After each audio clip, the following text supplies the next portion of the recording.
Okay, we're in the section now where we're actually going to talk about building out your drying plan. And I want to touch on drying chambers. This terminology has become more and more used within the industry in the last few years, particularly with some specific insurance TPA programs like MICA that use the terminology chambers. In the past, even in the recent past, and some of us still are talking about rooms when we're talking about equipment setup or category of loss or class of loss. But what we're doing now is we're setting up drying chambers. And a drying chamber is something that we're going to go over right now. Why you would use it, how you would use it, and how it helps you put together the appropriate drying plan and equipment setup for each situation that you come in contact with. Okay, so a drying chamber is basically a controlled environment. You're setting up an environment that you can control. It has defined barriers. These are either ones that were either existing, these could be walls, or these could be barriers that you set up in the form of containment. And this is where evaporation from damp or wet materials is encouraged and leads to accelerated reduction in moisture levels and moisture content. So that's the definition. But basically what we're saying is that you're either using an existing barrier, it could be one room, or we're creating one specific chamber by building our own barriers in the form of containment so that we have a drying environment that we can control. This means that we are taking the affected area and we are physically separating it from the unaffected area. That way we have complete control over the environment of that drying chamber. We can use our equipment to set a temperature that is appropriate for drying, to set air movement and advance air movement throughout the chamber appropriately so that air movement reaches all affected materials. We are also protecting the unaffected areas, right? So an unaffected area doesn't need to be at 95 degrees, right? An unaffected area does not need to have dust, debris, and other disturbances that air movement might cause in the drying chamber. The unaffected area doesn't need to have that happen. So we are really creating a controlled environment so that we can most efficiently dry out that environment. One project can have multiple separate drying chambers, and each chamber is going to have its own category and its own class. And we will talk about that a little bit later as we dive into drying chambers. But each drying chamber is going to have its own conditions and its own classifications in regards to category and class. So drying basics that are kind of introduced to you in WRT and just in drying science, generally they use the HAT terminology, right? H is for humidity, A is for air movement, and T is for temperature.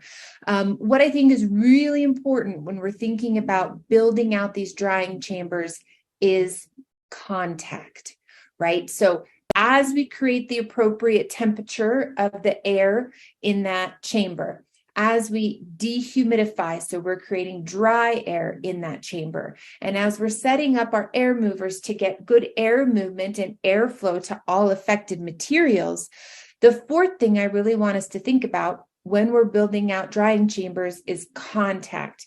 Am I getting that warm, dry air, right? Temperature and humidity, warm, dry air in contact with the affected materials. So I want us to think humidity, temperature, airflow, and contact. Is the environment I'm creating in there coming in contact with all of my affected materials? So contact is that fourth piece that I think is really, really important. So drying basics here, this is where I get into that contact, right? So we have our wet surface down here below, and we have our dry, hopefully warm, dry air up here in this part of our chamber. And then maybe we have our evaporating moisture right here at the surface. Well, what generally happens when we have evaporating moisture is a cooling to that surface. So it's really important that that warm, dry air we're creating doesn't just stay up here where we can put our hygrometer up in the air and say, oh, it's 95 degrees, 12% humidity, good conditions. But what happens when I put that thermal hygrometer down here on my affected surface area, and maybe I have 78 degrees and 45% humidity? Well, I no longer have control over that environment, right? I'm not controlling that environment as well as I should. So what we should be seeking to do when creating our drying chambers and setting up all of our equipment is creating an environment in which that warm, dry air, the conditions we're creating, are coming directly in contact with the surface of our affected materials. And one way we can do that is use our thermal hygrometers to take the surface temperature of our affected materials and make sure that those conditions we're creating are coming in contact, right? Coming in contact with our affected materials. So we're creating drying chambers, and when we're doing that, we should be asking ourselves these questions. I'm just going to go through them, and let's just think about how this helps us establish a good drying chamber. What is the most efficient way to dry this space? Now, let's look at this diagram that I have up here as we talk about this. You can see that we have a blue affected area, and basically what we have is a primary bath area right here, a hall bathroom right here. Then I have a hallway. And then off to the right-hand side, I have kind of a living space. And then I have my kitchen right here that then has an open dining room below it, right? So you can see the affected area that I have. Now, I want you to think about this. That's our affected area, or area that has affected materials. If we do not create drying chambers or set up barriers, we would have to create a drying environment that we were able to control in all of this blue space, right? Which includes a lot of unaffected materials and airspace.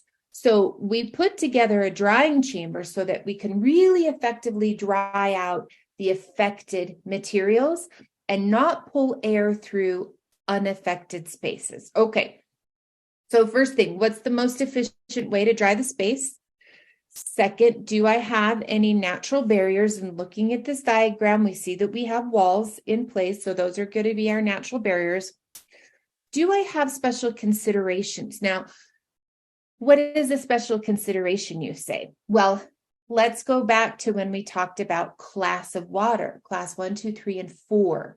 The special considerations would be, do I have any low evaporation materials that are going to require my specialty drying equipment?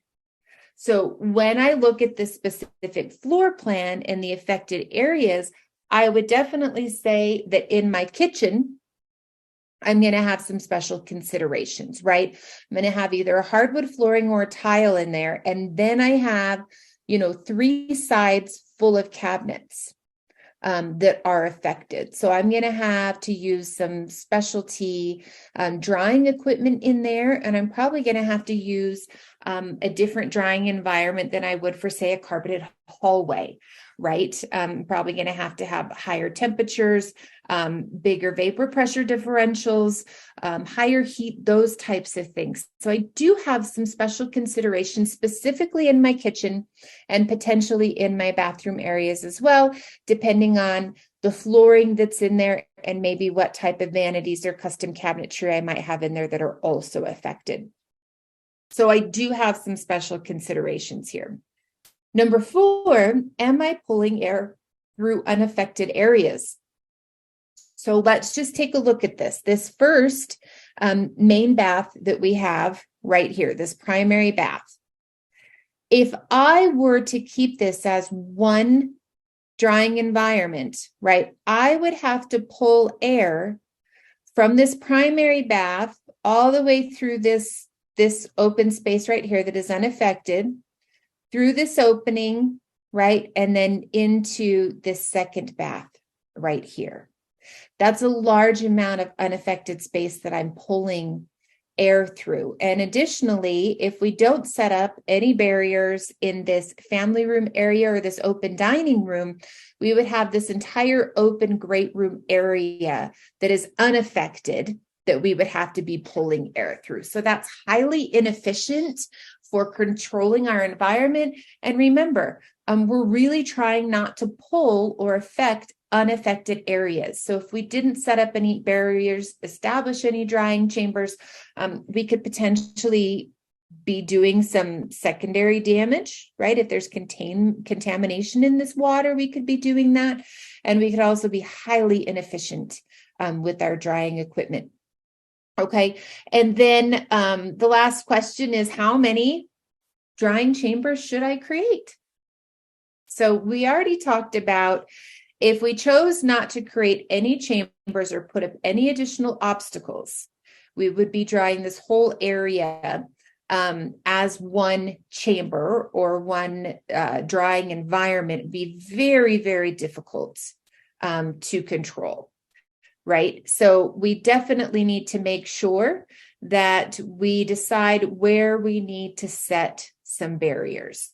There are a couple of different answers or ways that you could do this. Some people would say they're doing flood cuts. They would do flood cuts because these interior walls do not have insulation in them. If that is correct, you could do some flood cuts and open up some of these barriers that are already existing, and that would affect it. But let's say that this is a category 1 or category 2 loss, and that none of these walls have insulation in them. So I don't need to do any demo. If I don't have to do any demo, what I would probably do is close off this doorway right here. I'd put up containment in a zipper and have this primary bath right here as one chamber.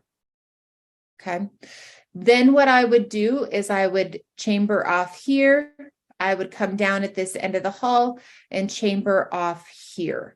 I think that I could appropriately pull air movement through this bath and through this hall and control that environment if I created that as one chamber.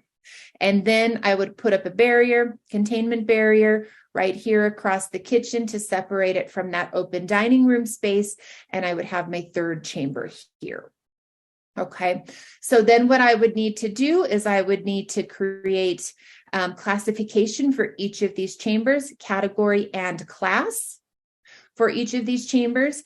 And then I need to set up all of my environmental conditions. Each room would need a HEPA air scrubber. Each room would need a dehumidifier. And then I would do my dehumidifier calculations to make sure I knew what level of dehumidification I needed in there, and do my air mover calculations as well.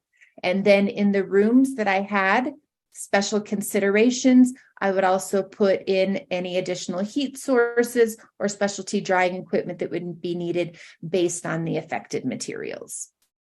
Okay, and a lot of programs, Mika is set up that way. Encircled Hydro has you can add, once you build out your rooms, you can put multiple rooms into a drying chamber. And so when you go in and do your moisture readings and those types of things, you will be doing it by chamber, not by room. All right, so I hope that gives you just good clarification on why we're using drying chambers, what that specific terminology means, and how you can use it to build out an effective drying plan. So these chambers are created when barriers prevent air from mixing with air outside the space, right? So we do need a tight containment. Intentional or unintentionally, we need to keep that in, am I creating something unintentionally? Make sure that everything you do is done intentionally, right? And then each chamber, again, we talked about, it needs its own class, category, humidity control, air movement, and then of course, monitoring. And